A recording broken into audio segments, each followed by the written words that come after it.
All right, continuing on with mathematical induction, we have this idea called the sum of powers of integers, which if you think back to the example in part 2, we basically proved that this second one is true.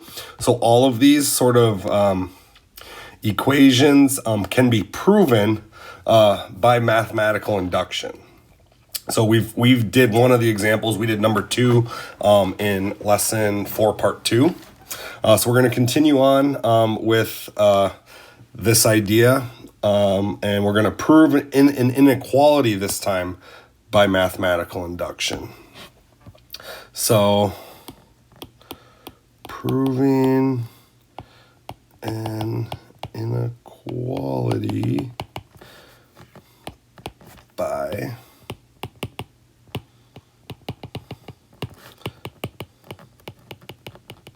All right, so we are going to prove that n is less than 2 to the n for all positive integers. And so what we're going to do is we're going to take n equals 1 and n equals 2 for this formula to be true. So again, if n equals 1 and n equals 2, the formula is true because 1 is greater than 2 to the first power, or excuse me, 1 is less than 2 to the first power, and 2 is less than 2 to the second power, because 2 to the second power is 4. So again, we can assume that k is less than 2 to the k power. We need to show that k plus 1, again, taking the next term, that's what we do in induction, is less than 2 to the k plus 1. So, and then it's good to note that, so like our side note here, that 2 to the k plus 1 equals 2 times 2 to the k, which is greater than 2 times k. So, and again, that's just our power of exponents. That's just an exponent rule.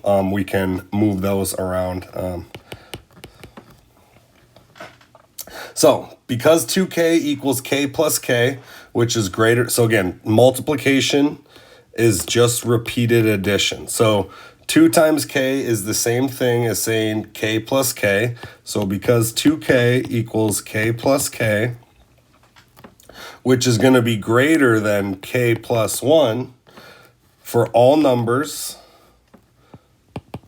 where k is greater than 1. And it kind of follows the pattern like 2 to the k plus 1 power is greater than 2k, which is greater than k plus 1. Or we could describe this as k plus 1. Again, I'm just kind of flip-flopping. Okay, again, I'm taking this term first, and I'm saying, hey, it's less than. So k plus 1 is less than 2 to the k plus 1 power. Because again, if k plus 1 is smaller than 2k, but 2k is smaller than 2k plus 1, then I can go ahead and make this assumption because k plus 1 is always going to be smaller than 2k. And so this was kind of what our goal to prove was. We wanted to show this right here. So we said, okay, I think we've done that. So if we combine our results from part 1, which we did up here. So again, we had part 1 right here, and then we had part 2 down here. We can conclude by mathematical induction. So we can prove, so we can kind of say 3 dots like this means like proof, or therefore n is greater than 2n for all integers that are positive, which means 1 or bigger. I just didn't quite write this correctly. 2 to the n. Okay.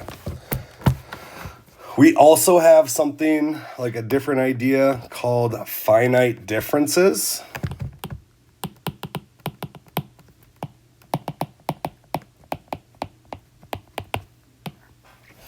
So the first difference of a sequence are found by subtracting consecutive terms. The second differences are found by subtracting consecutive first differences.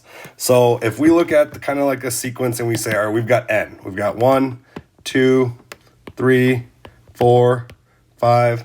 And so if we go through and find their differences, or excuse me, we go through and say that then our outputs are 3, 5, 8, 12, and 17.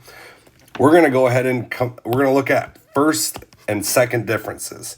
So I'm going to say, all right, my first difference is looking at these two. And I know that that is 5 minus 3 gives me a difference of 2. 5 minus 8 gives me a difference of 3. 8 minus 12 gives me a difference of 4. And 12 minus 17 gives me a difference of 5.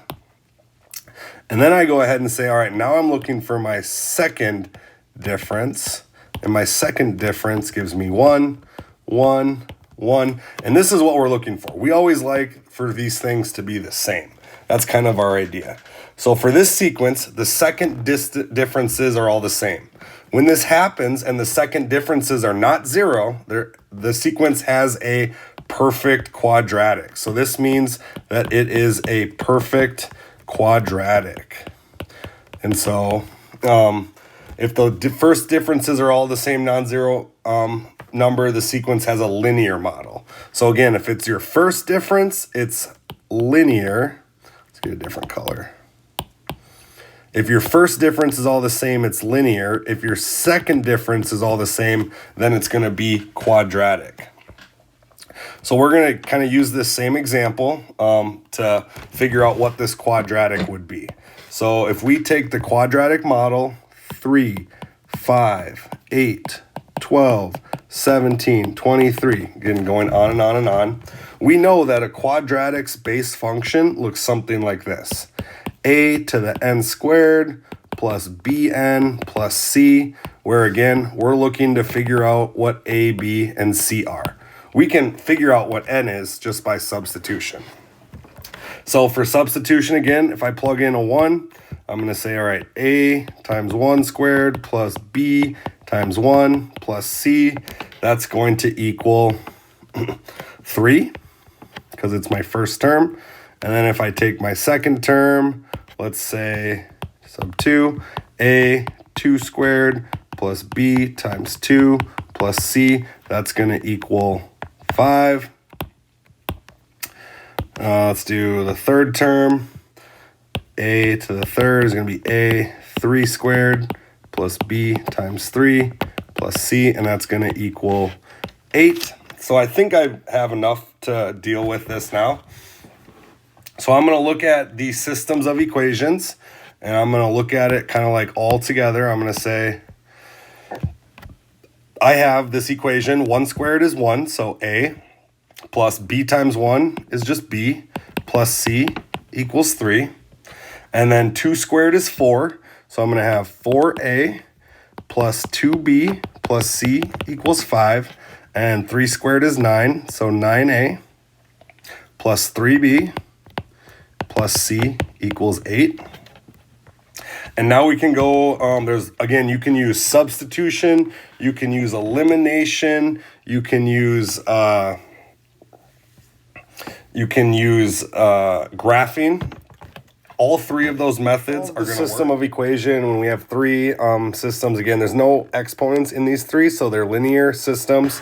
What I'm going to do is I'm going to eliminate one of my variables here. So I'm going to solve these two equations, and then I'm going to solve these two equations for a variable, and then I will simplify and go from there. So I'm going to start with the yellow. So well, let's actually get a different color just so that we can write in that color. So let's say, all right, we're going to do blue here and then orange down there. So if I'm just looking at these top two equations, a plus b plus c equals 3 and 4a plus 2b plus c equals 5. The easiest way that I see to simplify is that I have one c in each. So what I'm going to do is I'm going to choose one of these equations to multiply by -1. So I'm just going to multiply this whole equation by -1. Again, distributing into every single term. So I'm going to rewrite it as, so you're going to add this, but again, it's adding a -a, -b, -c equals -3. So I'm just rewriting it. Now 4 minus 1 is 3a, 2b minus 1b is 1b, and c plus c cancels out. That's what we wanted, and 5 plus -3 is 2. All right, now we're going to jump into the second example with our orange one. So I'm going to look at my orange examples, and I'm going to say 4a plus 2b plus c equals 5. And then I'm going to use 9a plus 3b plus c equals 8. Again, I see that all I have to do to one of these is multiply by -1, and then I'm going to get something that my c's are going to cancel out again. So I'm going to subtract c. Again, don't forget, you have to distribute this into all three terms. So plus, again, -4a, -2b, -c equals -5. So when I simplify that, I get 5a plus b equals 3. And now I'm going to compare these two equations that I've simplified. So I've got this simplified equation and this simplified equation. So we have to go through and solve this one last time. So I'm going to rewrite it as 3a plus b equals 2 and 5a plus b equals 3. Again, I can get rid of my b's because now I only have two equations. So I'm just going to multiply by -1, distribute it through, plus -3a minus b equals -2. Therefore, 2a equals 1. And then if I divide by 2, I get a equals 1/2. I'm 1/3 of the way there. This is half my answer.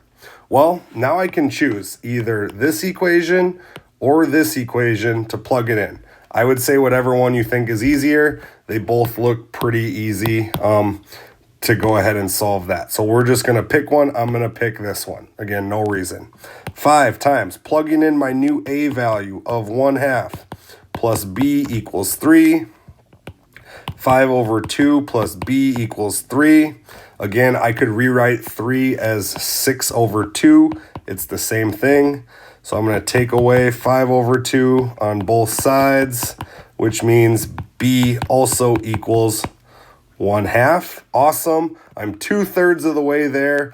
Notice I don't have any c's, so now I got to go back to my original problem. And guess what? I think the easiest one to solve our last step of this would be, if we know what a and b is, let's plug it in to this equation. So I'm going to say that the final step is a plus b plus c equals 3. 1/2 plus 1/2 plus c equals 3. 1 plus c equals 3, therefore c equals 2. So if you remember, again, this is a super complex, long problem. This is how we write quadratics. We now know a, we now know b, we now know c. So we can write our final answer as a sub n equals 1/2 n squared plus 1/2 n plus 2. So we did all that work. We solved a 3-system equation. Again, we found the finite difference. It was a second difference. So we knew it was a quadratic. So we took this, we created our equations, we found our coefficients, we simplified the top 2 equations, we simplified the bottom 2 equations. That way we could get rid of c. Once we got rid of c, we were able to figure out what our last 2 equations were. We eliminated b to get an answer for a. Once we got a, we plugged it back in to figure out b. And then once we got a and b, we went all the way back to our original problem to figure out